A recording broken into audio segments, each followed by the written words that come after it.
You finally get a day off. No deadlines, no obligations, nothing you have to do. And within an hour, you feel wrong, not tired, not relieved, just restless, irritated, like something's crawling under your skin. Why does the thing that's supposed to restore you make you feel worse? Let me describe what this actually feels like. You wake up on a Saturday, no alarm, you stretch, you make coffee slowly, you tell yourself, today I rest, and then you sit down, and immediately something shifts. Your mind starts moving, not productively, just moving. You check your phone, nothing important, you put it down, pick it up again 30 seconds later, you try to read. The words don't land. You try to watch something, it feels hollow. You consider going for a walk, but that feels like effort you don't want to make. So you just sit there, and the restlessness builds. It's not anxiety exactly. It's not boredom either. It's this low-grade agitation, this feeling that you should be doing something, even though there's nothing you actually want to do. Or maybe it's a vacation. You planned it for months. You're somewhere beautiful, and on the second day you feel off, not ungrateful, not unhappy, just uncomfortable in a way you can't name. You fill the time, you take photos, you explore, but underneath it all, there's this subtle pressure, like you're supposed to be feeling something you're not. Or it's evening. The workday is over. You have 3 free hours before bed, and those 3 hours feel heavier than the 8 you just worked. You scroll, you watch videos you don't care about. You start tasks you don't finish. You go to bed feeling like you wasted the time, but also like there was no way to use it that would have felt right. Here's what's strange. The fatigue doesn't leave, but the rest doesn't help. In fact, rest makes it worse. You lie down and your mind gets louder. You slow down and the irritation intensifies. You create space and it fills with something uncomfortable. And so you start to avoid rest altogether. Not consciously, but you fill every gap. You say yes to things you don't want to do. You create low-level busyness just to keep the noise down. Because rest has stopped feeling like relief. It feels like exposure. Here's what's actually happening. There are different kinds of fatigue, and rest only solves one of them. Physical fatigue is straightforward. You exert yourself. Your muscles deplete. You sleep. You recover. Rest works exactly as designed. But there's another kind. Psychologists don't have one perfect term for it, but it shows up in the research under different names. Cognitive load, emotional regulation fatigue, meaning depletion.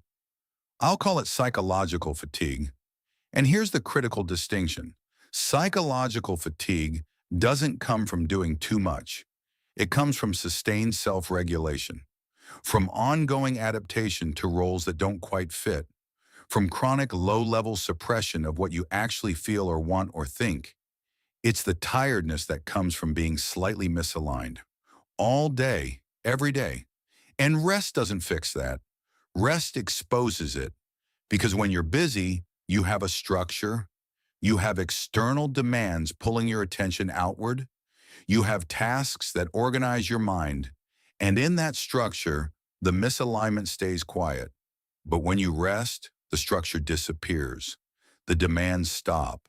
The distraction ends. Your attention turns inward. And suddenly, all the things you've been too busy to feel, you feel them. This is why rest irritates you. Not because you're broken, not because you're incapable of relaxing, but because rest removes the buffer between you and the tension you've been carrying. It's not that rest is failing. It's that rest is working exactly as it should. It's revealing what was always there. Let me break down what's happening in your brain when this occurs. When you're busy, your attention is externally directed. You're responding to emails, managing tasks, navigating conversations, solving problems. Your brain is in what neuroscientists call task-positive mode, goal-oriented, focused outward. And in that mode, introspection is suppressed. Self-referential thinking is minimized. You don't have time to wonder if you're satisfied or fulfilled or living authentically. You're just moving. But when you rest, a different network activates. It's called the default mode network. And it's the part of your brain that comes online when you're not focused on external tasks. This network is responsible for self-reflection, memory consolidation, meaning making, future planning, and crucially, self-evaluation. So when you stop being busy, your brain doesn't go quiet. It shifts modes from external focus to internal focus. And if there's unresolved tension in your life, subtle dissatisfaction, identity questions, suppressed feelings, that's when it surfaces. Rest doesn't create the discomfort. It just gives it space to be heard. Here's another piece. Constant activity recalibrates your baseline. Think of it like this. If you've been in a loud room for hours, silence feels jarring when you step outside. Your nervous system has adapted to the noise. And when the noise stops, you notice the absence. The same thing happens with busyness. When you're constantly stimulated, notifications, tasks, interactions, content, your brain adjusts. That level of input becomes normal. And when you remove it, your nervous system doesn't feel relief.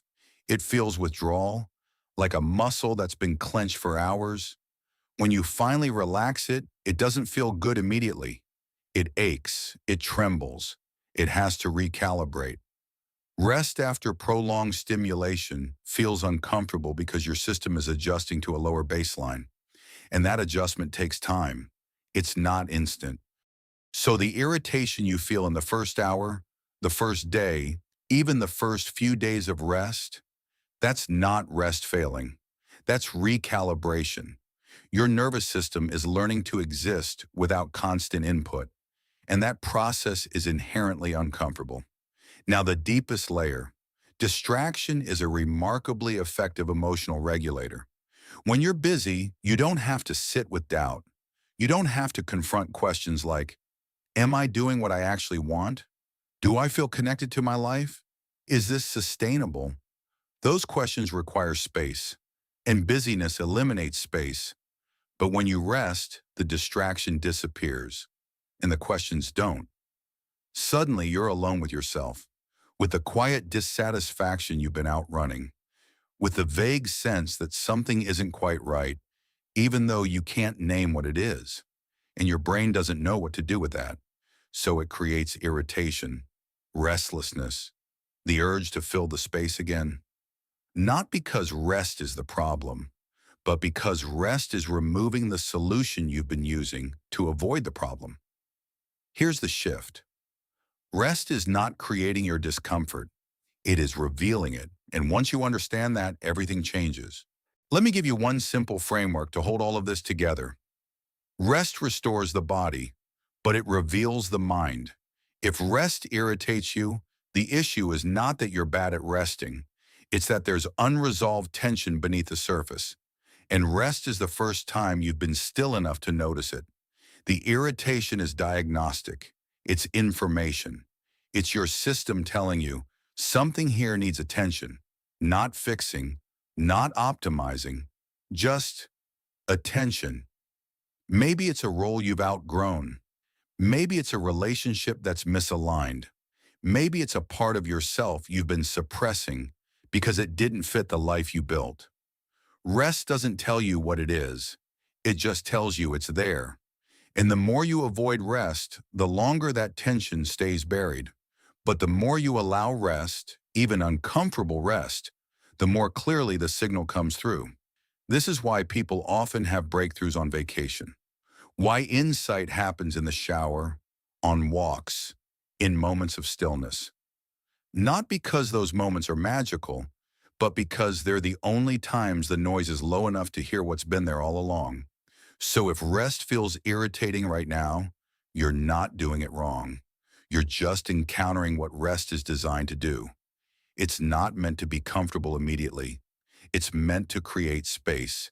And in that space, things surface. The discomfort is not a sign to stop resting.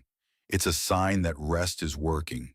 Your system is adjusting, recalibrating, starting to feel what it hasn't had time to feel. And that takes longer than a weekend, longer than a vacation, sometimes longer than you expect. But here's what happens if you stay with it. The irritation doesn't disappear overnight, but it softens. It becomes less sharp, less urgent. And underneath it, something else starts to emerge. Not energy necessarily, not clarity at first, just presence, a sense of being with yourself instead of running from yourself. And in that presence, slowly, the tension begins to release. Not because you solved it, but because you finally gave it room to exist. Rest isn't failing you, it's inviting you back.